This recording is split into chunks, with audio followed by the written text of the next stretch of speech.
Hey guys, Uncle Chunt here, and I'm back with my Batman v Superman Dawn of Justice review. Uncle Chunt, 100% certified Chunty. What's happening, Dylan? You want to get a blow to your face when you see this fucking screen? Oh yeah? It's like that, is it? Fancy blue seats. Sweet. Oh.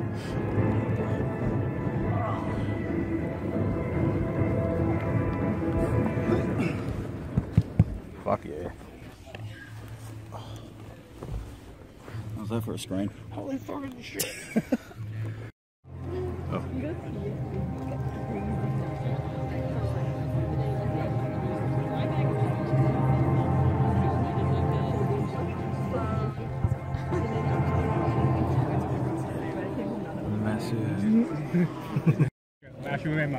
It's happening.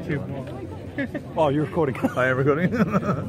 It's happening. I would log it again. Yeah, a little bit. It's alright. I went to Melbourne last week, and there we saw it 3 times. At the midnight launch, we saw it at IMAX, which popped my IMAX cherry. And 12 hours later, we went to see it at Gold Class, and then we had a sleep in that day. And then the next day, we saw it again at like a VMAX theatre. And I came back yesterday, had a day off, and then today I took my mum to see it, and now I've seen it 4 times. So I think I have a bit more of a rounded opinion on this movie. So let's get into it. So I'm just going to start off with the negatives and get them out of the way straight off. So after the flashback sequence from the Man of Steel world engine turning people into pancakes, the movie can start to get into a bit of a crawl for about half hour at that point, and at some areas gets a little disjointed. And it's about at that point during this period of the film where some of the subplots are starting to weave themselves in. So I guess this is all part of the world building scenario. One part I think that could have been left out was Lois Lane's bullet investigation.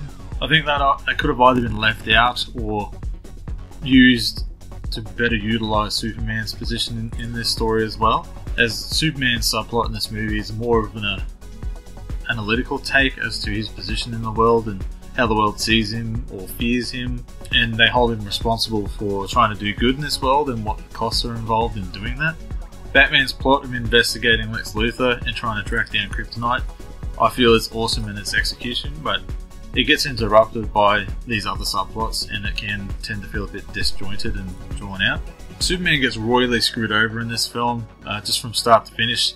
He's constantly being shut on by the government, Batman, Lex Luthor, and just people in general, to the point I really felt for the guy. I'm admittedly a Superman fan, so during this movie it felt like Superman was the misunderstood kid at school who was just being picked on and treated like shit by everybody else for trying to be nice and make friends.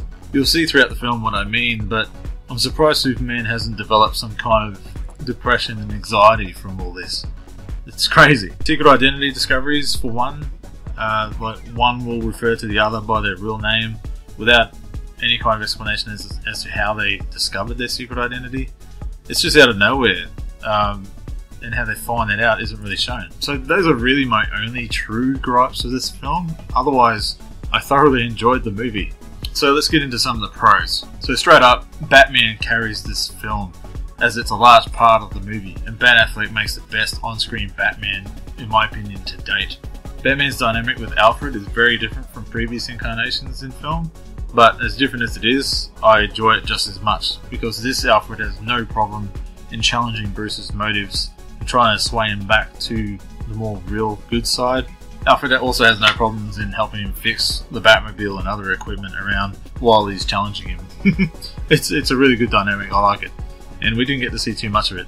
We do also see the more caring side of Alfred, where he wants Bruce Wayne to settle down, meet a nice girl and stuff, and that's a nice, more kind of real side to their dynamic that was really good to see.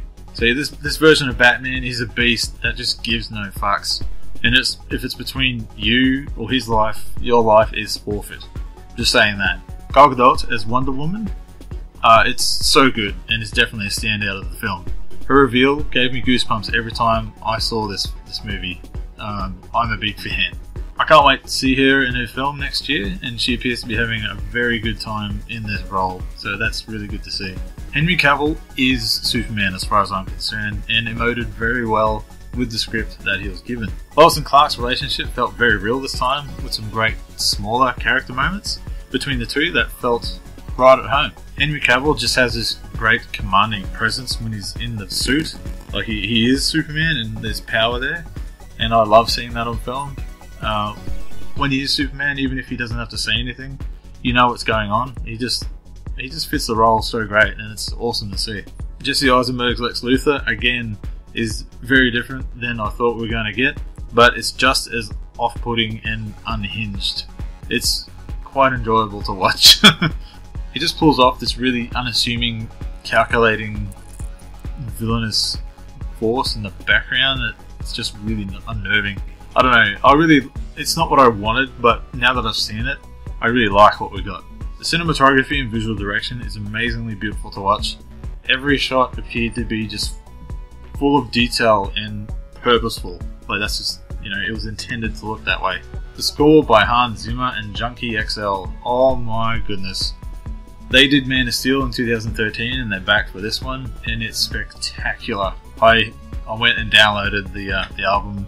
I can't wait to listen to it again. It's just so emotive and elevates the film, just like they did with Man of Steel. I hope they come back for Justice League next year. Now, Zack Snyder, he's a masterful visual director, and he knocks it out of the park here. If anything, the script seems to let this film down, not so much his direction.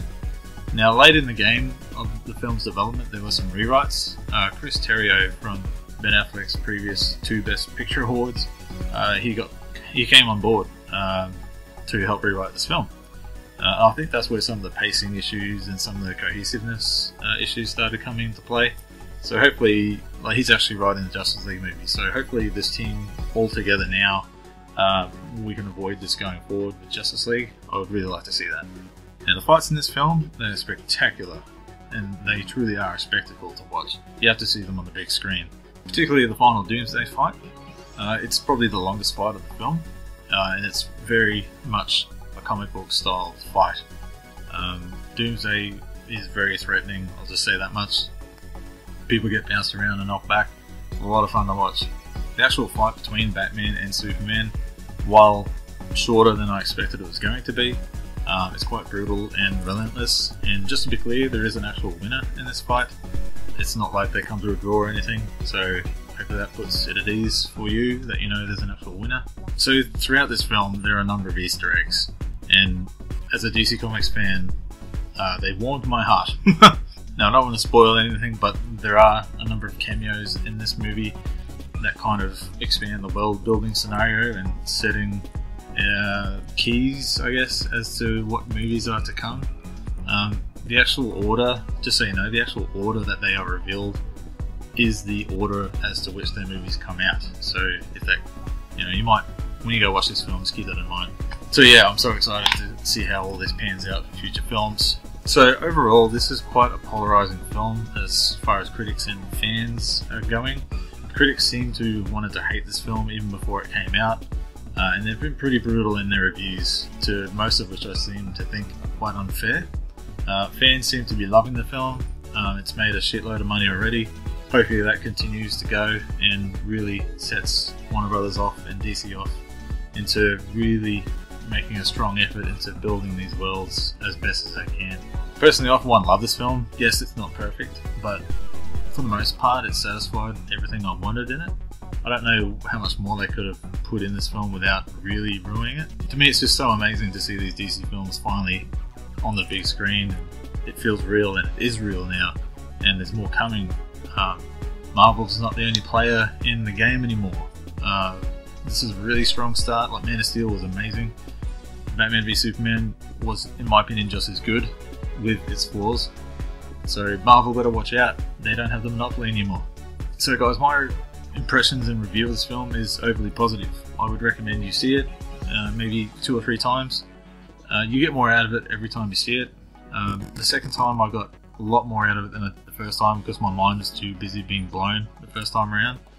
So maybe if you want to go back for at least a second viewing, I'd recommend it. Take your friends and family. It's really not a movie that you can wait till Netflix or a DVD, like on a smaller screen. This movie is meant for the big screen, and you should see it as much. So I know I didn't go into a lot of the Easter eggs and spoilers in this review, because I don't want to be that guy to spoil things on their first review, and hopefully I haven't really ruined anything here for you. But I have a lot to talk about with this movie and all the Easter eggs. There's so many of them, and I'm a big DC fan, so I noticed all of them, and I would love to be able to make a video about it. But you have to let me know. Let me know in the comments below if you really want me to make a spoiler talk video about this film, so I can make this a bit longer and go into detail about what's in it and what that means for future movies. If you'd like to see that, just let me know and I'll make one for you. So Batman vs Superman: Dawn of Justice. Have you seen this movie yet? Or has my review helped you make a decision on your own opinions? Or has my review made you want to see the film anymore? Just let me know below. And until next time, guys, take care of each other and I'll see you next time. Toodaloos. Oh, yes, I'll go Chunty. Thanks for watching this video. If you want to see more, check out these recent videos. If you enjoy Chunty content, you can follow me at Uncle Chunt from these social media outlets. Also, if you're feeling extra awesome and chunty, click that subscribe button and I'll see you on the next one. Toodles!